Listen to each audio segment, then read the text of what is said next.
Hello दोस्तों, नमस्कार, प्रणाम, महादेव। मैं कौशल द्विवेदी फ्यूचर एजुकेशन लैब की तरफ से पुनः आप लोगों के बीच में एक बार एक नए फनकार के जीवन परिचय को लेकर के, और उद्देश्य वही कि जो कॉम्पिटिटिव एग्जाम की तैयारी कर रहे हैं मेरे उन भाई बहनों के लिए कुछ न कुछ और चीज़ें हम प्रोवाइड कर सके अपने चैनल के माध्यम से, ताकि उनको वो कंटेंट मिल सके और मे भी शायद वो उनके लिए सहायक हो सके, उनके एग्ज़ाम के लिए सहायक हो सके। तो मैं अपनी बातों को ज़्यादा न खींचते हुए, जैसा कि आप लोगों ने चित्र को देख लिया होगा कि आपके सामने मृदंग दिख रहा है, और मृदंग जो है दक्षिण का बहुत ही प्रमुख वाद्य है, दक्षिण भारत का। और मृदंग से रिलेटेड भी कुछ न कुछ क्वेश्चन जो है वो अक्सर पूछ दिया करता है, और जिस महान शख्सियत के बारे में मैं आप लोगों के सामने आज आया हुआ हूँ उनका नाम भी अक्सर पूछ देता है। इनका नाम पालघाट आर रघु, पालघाट आर रघु। दक्षिण भारत से इनका संबंध है, पालघाट आर रघु का। और यह मृदंग के बड़े ही ओजस्वी वादक रहे। इनके नाम को लेकर के पूछ देता है कि इनका संबंध किस वाद्य से रहा, या फिर क्वेश्चन इस तरह से पूछ देता है कि निम्न में से मृदंग वाद्य के वादक कौन है। तो पाल आर रघु जो है बहुत ही चर्चित नाम है, जो कि मृदंग वाद्य के लिए जाने जाते हैं।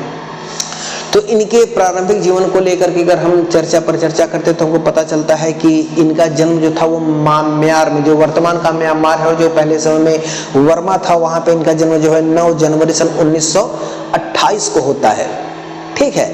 और मूल रूप से यह आपके कर्नाटक के रहने वाले थे, और बचपन में ही इनका जो परिवार था वह संगीत के प्रति जो था वह सचेत था। और जो रघु जी थे इनको समय समय पर वहाँ के जो योग्य गुरुजन थे, उन गुरुजनों के माध्यम से इनको शिक्षा प्राप्त हुई, सानिध्य उनका प्राप्त हुआ, और वो उस क्षेत्र में आगे की ओर बढ़े। तो इन्हीं की जीवनी से कौन कौन से मुख्य बिंदु हैं जो एग्जाम के दृष्टिकोण से इंपॉर्टेंट है, कौन कौन से आ सकते हैं, आइए उन चीज़ों पर हम लोग चर्चा कर लेते हैं। तो सबसे पहले हम प्रयास करेंगे कि इनका जो प्रारंभिक जीवन रहा, उस प्रारंभिक जीवन को हम लोग देख लेते हैं कि प्रारंभिक जीवन इनका कैसा रहा, क्या रहा। और जैसा कि हमने बताया कि इनका पूरा नाम था पालघाट रामास्वामी रघु। इनका जन्म रंगून वर्मा, जो वही म्यांमार जो मैंने आपको बताया हुआ था, वहाँ पे हुआ था। बचपन में प्रतिभाशाली इनके पहली बार इनको मृदंग की शिक्षा जो मिली थी तिन्नयम वेंकटराम अय्यर, ये नाम त्रिनयम वेंकटराम अय्यर के माध्यम से इनको मृदंग की शिक्षा प्राप्त होती है। और साथ ही त्रिची राघव अय्यर से भी शिक्षा ले रहे थे। ठीक है, दोनों का सानिध्य बड़े गुणी गुरुजन थे, उनके सानिध्य में इनको शिक्षा प्राप्त होती, उनको शिक्षा मिलती है। बाद में टी.एम. मणि अय्यर से भी इन्होंने यह कला सीखी। तो कहने का मतलब क्या है, आपके तिन्नयम वेंकट अय्यर जी से, उसके बाद त्रिची राघव अय्यर जी से, और इन द लास्ट टी.एम. मणि अय्यर जी से। ये 3 गुरु इनमें आएंगे। अगर इनसे डिटेलिंग में क्वेश्चन पूछ देता है तो ये तीनों इंपॉर्टेंट हैं, इनसे चीज़ें पूछी जा सकती हैं। बाद में चूंकि दक्षिण भारत में आप जानते हैं कि परिवार में ही शादी विवाह होने की व्यवस्था होती है, तो उनकी जो भतीजी थी जिनका नाम था स्वर्णबल, उनसे इनकी शादी कर दी हो जाती है। अब ये चीज़ देखना है कि इनकी जो वादकी रही, या फिर वह जिनकी वादन शैली थी, वह किस नियमावली, किस परंपरा के साथ आगे की ओर बढ़ रही थी। तो इस चीज़ को देखने के लिए हम लोग इस बिंदु को देखने का प्रयास करेंगे कि किस परंपरा को बिलोंग करते थे। तो जो रघु जी थे वो उस समय के जितने महानतम कलाकार थे, जो भी बड़े फनकार थे, चाहे वह ऋतुराज चौरसिया रहे हों, चाहे रविशंकर जी रहे हों, चाहे अल्लाह रखा खां साहब रहे हों, जो भी वादक थे, या फिर जो भी वाद्यों के अवनद वाद्य के रहे हों, तत्वाद्य के वादक रहे हों, अथवा कलाकार गायक कलाकार रहे, या फिर सुशील वाद्य के वादक रहे हों, सबके साथ इन्होंने संगति की। और उस संगति के साथ साथ इन्होंने अपनी जो सेवाएं हैं वह भारत के बाहर भी दी। यूनिवर्सिटीज़ में, कैलिफोर्निया यूनिवर्सिटीज़ वगैरह में आज जो वहाँ पे जो मृदंग की शिक्षा से स्टूडेंट्स ले रहे थे, उनका मार्गदर्शन इन्होंने किया, और अपने देश की तरफ से मृदंग का प्रतिनिधित्व भी करने का काम जो है अय्यर साहब ने किया, रघु साहब ने किया। Raghu Europe, America, Australia, Malaysia का हमने आपको बताया कि देश के विश्व के अलग अलग कोनों में इन्होंने अपनी प्रतिभाओं को बिखेरा। और रविशंकर बांसुरी वादक, हरिप्रसाद चौरसिया, शिव कुमार शर्मा जी, अल्लाह रखा खान साहब, जिसे जैसा मैंने नाम बताया, इन लोगों के साथ इनकी संगति हुई। तो कभी कभी ये भी पूछ देता है कि रघुराम क्या कहते हैं कि पालघाट रघु जी का जो क्या कहते हैं कि आप समझ लीजिए कि सहवाद्य के रूप में किसके साथ इन्होंने काम किया। तो उसमें से अगर कभी पूछता है तो जितने बड़े फनकार उन लोगों के साथ इनके काम है, अब उन फनकारों की लिस्ट हमने आपको लगभग बता दी। उस चीज़ के बिहाफ पे आप उस चीज़ को दे सकते हैं। बाद में इन्होंने एज ए गेस्ट टीचर हमारे यहाँ होता है ना, किसी यूनिवर्सिटीज वगैरह में कुछ गेस्ट टीचर बुलाए जाते हैं जो कि अपनी विधा के बारे में बच्चों को समझाते हैं, बताते हैं। तो एज ए गेस्ट टीचर उन्होंने कई विश्वविद्यालयों में काम किया, जैसे कनेक्टिकट के वेस्लेयन विश्वविद्यालय में, ठीक है ना, डिएगो स्टेट यूनिवर्सिटी में, यूनिवर्सिटी ऑफ कैलिफोर्निया में, इन जगहों पे जाकर के इन्होंने अपने आपको एज ए गेस्ट टीचर वहाँ के लोगों को मृदंग की शिक्षा दी, बताई, और लोगों को इनका सानिध्य, जो स्टूडेंट थे उनको इनका सानिध्य प्राप्त होता है।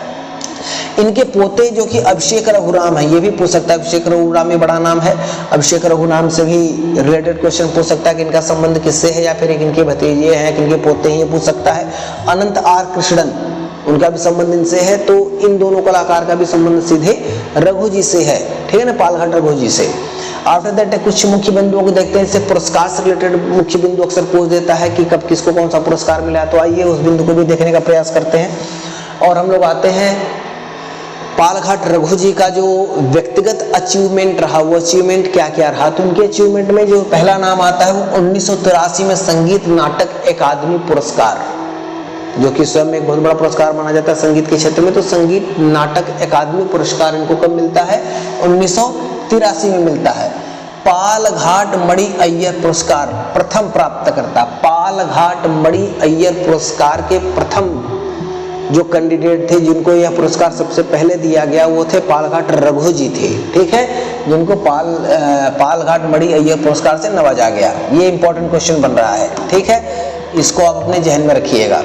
1985 में पद्मश्री से सम्मानित किया गया, बिल्कुल इंपॉर्टेंट क्वेश्चन। ये सारी चीजें तो बिल्कुल इंपॉर्टेंट है, ठीक है। मृदंगम चक्रवर्ती पुरस्कार, ये देखिए बहुत इंपॉर्टेंट क्वेश्चन बन रहा है, ठीक है, ये इंपॉर्टेंट क्वेश्चन बन रहा है, इसको आप ध्यान दें। 1989 में केरल संगीत नाटक अकादमी फेलोशिप मिलती है इनको, ठीक है, जो कि दक्षिण भारत का एक बहुत बड़ा अवार्ड अपने आप में है। तो उनको फेलोशिप मिलती है 1979 में, ठीक है ना। तमिलनाडु में कैलई मामड़ी पुरस्कार इनको मिलता है। श्री कृष्णगढ़ सभा चेन्नई द्वारा संगीत चूड़ामणि पुरस्कार इनको मिलता है 1978 में। मृदंगम नाद मणि शंकराचार्य का पुरस्कार, शंकराचार्य की उपाधि मिलती है, मृदंग के शंकराचार्य बोले जाते हैं, वो पुरस्कार इनको प्राप्त हुआ है। ये क्वेश्चन पूछ सकता है कि मृदंगम नाद मणि पुरस्कार निम्न में से किसको प्राप्त हुआ है। उसमें से 4 लोग का नाम दे सकता है जो कि मृदंग के वादक हैं। उनमें से आपके एक नाम पालघाट अगर रघु जी भी हैं तो उनके नाम पे आप बेफिक्र होकर के टिक लगा दीजिए। नाद ब्रह्म नारदगढ़ सभा के पुरस्कार, ये पुरस्कार भी इनको मिलता है सन 2000 में। और नाद निधि का पुरस्कार उनको मिलता है 2001 में। संगीत कला निधि का पुरस्कार, जो कि आप लोगों हमने बताया कि बहुत सारे कलाकारों को भी यह पुरस्कार मिला हुआ है, कला निधि पुरस्कार खास करके साउथ में मिलता है। तो ये 2007 में इनको मिलता है। और इन द लास्ट 2 जून 2009 में आपके पालघाट रघु जी का निधन हो जाता है, वो इस धराधाम को छोड़ के चले जाते हैं। तो बिल्कुल विदाउट किसी भी लाग लपेट के माध्यम से बहुत ही छोटे में मैं यह वीडियो आपको दे रहा हूं, ताकि जो मेन फैक्ट्स हैं वो फैक्ट्स आपको पता चल जाए, मिल जाए, और उस फैक्ट्स के माध्यम से अगर आपके 2 नंबर कहीं इंक्रीज हो जाते हैं तो मुझे बड़ी खुशी होगी। अगर आपको ये छोटा सा वीडियो पसंद आया हो तो प्लीज़ चैनल को सब्सक्राइब करिए। आप लोग देख ले रहे हैं, सब्सक्राइब नहीं कर रहे हैं तो थोड़ा सब्सक्राइब कर दीजिए, शेयर कर दीजिए, ताकि और भी लोगों तक वीडियो पहुँच सके। तब तक के लिए थैंक यू, धन्यवाद, नमस्कार।